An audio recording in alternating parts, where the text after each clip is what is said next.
2014, as has been pointed out, Scotland voted to remain in the UK, and it did so on the promise that the only way to ensure our EU membership was through voting no to independence.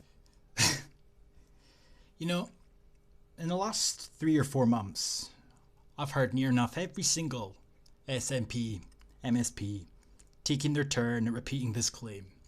And yet, it's a claim that barely any, if any at all, were using last year.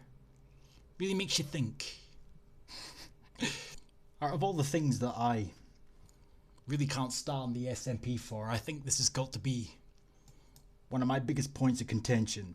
Not only is it a blatant fucking lie, which I'll come on to in a second, it's completely and utterly deceptive, because it's trying to create this narrative that the 2014 referendum only went the way that it did because of EU membership and concerns regarding that. Trying to draw parallels between now and 2014, trying to make it seem as though their push for independence this time round in order to remain in Europe seem more plausible, somewhat justified even, by completely rewriting the events of 2014 to try and make it appear as if 2014 and the independence movement back then was identical to the one we're seeing now. When the reality of the matter is, they are using the term independence in order to take us back into Europe. They are talking about independence solely to remain in Europe on the off chance that Brexit occurs. But yet, they make out that it's identical to 2014. They make out that it's exactly a rerun of the referendum prior, and they bullshit and make it seem as though the referendum result of 2014 was swayed by a promise to remain in Europe. You know, I thought the consensus for the most part was that it was rigged. Well, at least that's what a lot of people I know thought at the time. Hence the surge in support that they got in the elections following. But for those that aren't conspiratorial, the currency was a major issue. Never once did I hear Europe being brought up as a major concern in that regard. However, so it's interesting when we compare what Mari, I'm a Victim of Misogyny Black says here with the rewritten version of history, and we compare it to a video on the SNP's Facebook where somebody has probably had a word in their ear for doing so, chosen to opt out of the histrionic Sturgeon tactical book and instead decided to just state how things were, for lack of better words, or to put it bluntly.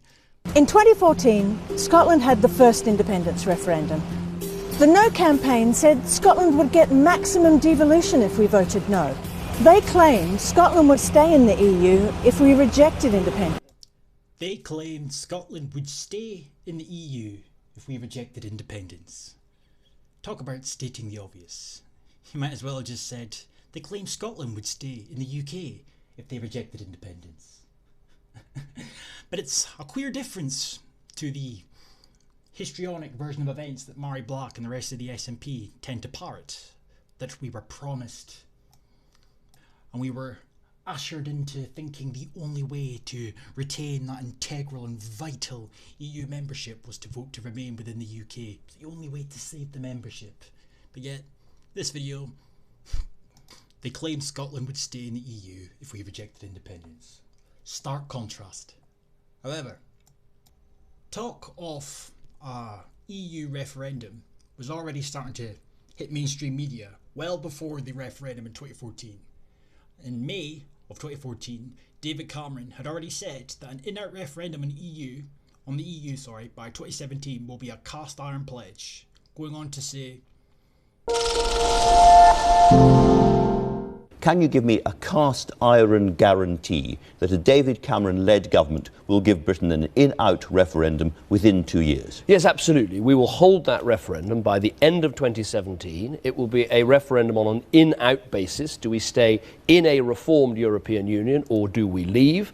And I've said very clearly that whatever the outcome of the next election, and of course I want an overall majority and I'm hoping and believing I can win an overall majority, but people should be in no doubt I will not not become Prime Minister unless I can guarantee that we will hold that referendum. Well, that's...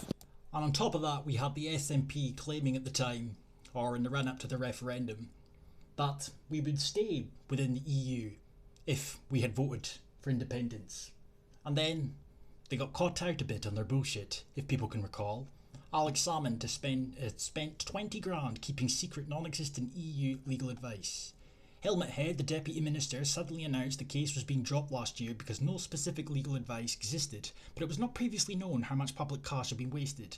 The row was particularly damaged for the pro-independence campaign, as Salmond had previously suggested in television interviews that he had received advice from the government's law officers. At the time, ministers were repeatedly claiming a separate Scotland would automatically inherit the EU's membership and opt-outs. They had since admitted it would not. The figures were published after the Telegraph disclosed earlier this week how the First Minister charged the taxpayer more than 250 quid for a pair of tartan trousers before trying to keep secret that he had not refunded the public purse. So, this idea that we were told that the only way to remain within the European Union was to stay within the UK, and to suggest that that was the UK that had pledged this promise, it's a bit disingenuous, to say the very least. But we move on again to the white paper and the events after this revelation. And I think the best and most up-to-date example of the SNP's intentions, or so they claim, if Scotland had voted independence, is this little clip from a debate show a couple of months ago.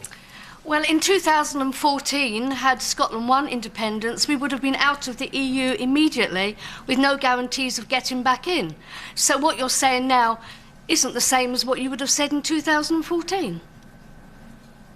Madam, forgive me, your question's based on a false premise. Had we voted for independence in 2014, we would have entered into negotiations in parallel with London and with the European Union. Every single SNP MSP will be quick to tell you that an independent Scotland would have been making waves and making the necessary steps to try and get back into the European Union.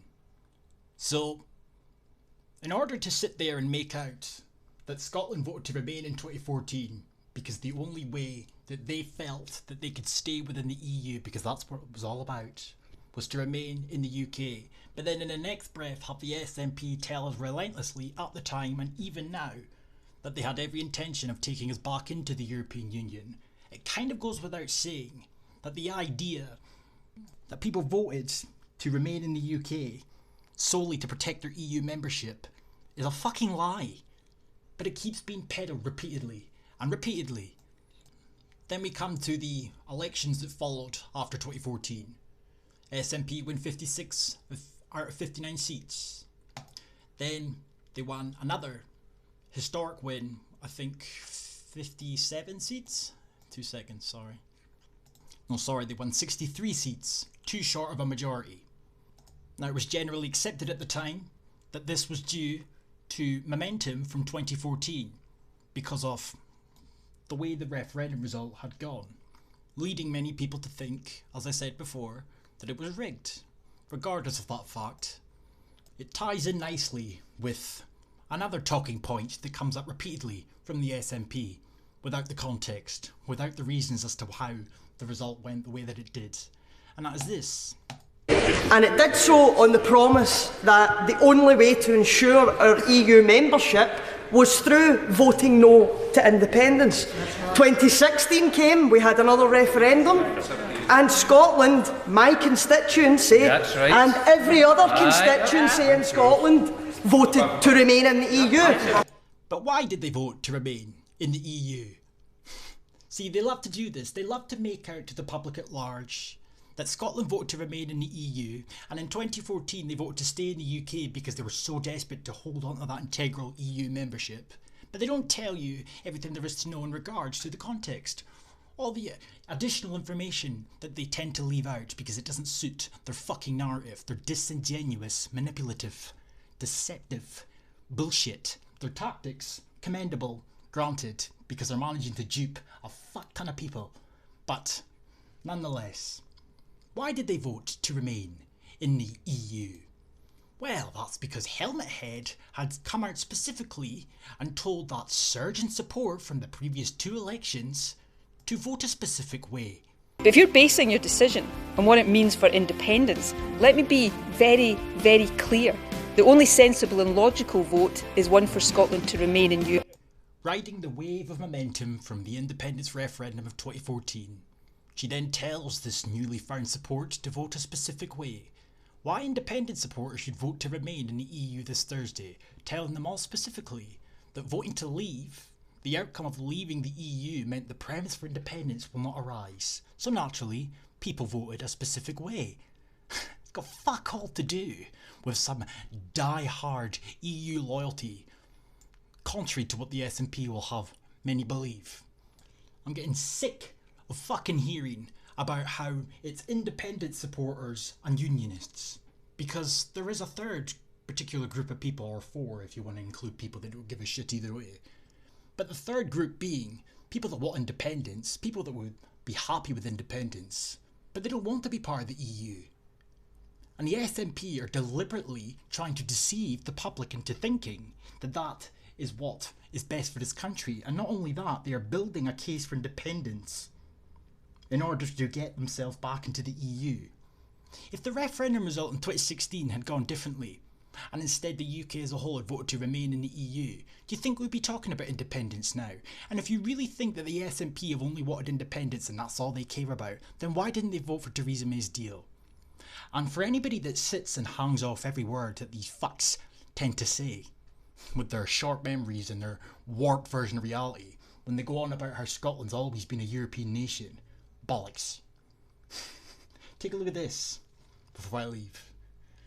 The SNP in the 1970s all voted against remaining in the EEC, but yet Helmet Head today, the globalist, internationalist global citizen, the progressive and inclusive and diverse population of Scotland.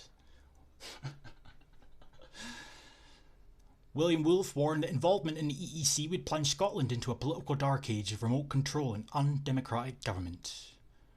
Donald Stewart insisted the EEC represents everything our party has fought against: centralisation, undemocratic procedures, power politics and a fetish for abolishing cultural differences. Well, well, well.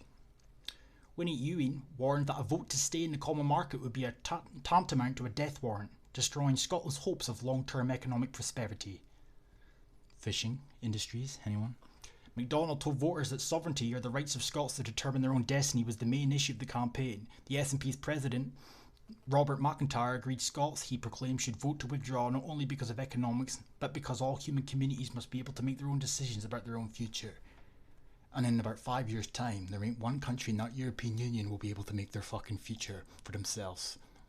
The federalised hellhole is coming quickly on the horizon, and the SNP doing what they do best, keeping the public in the dark.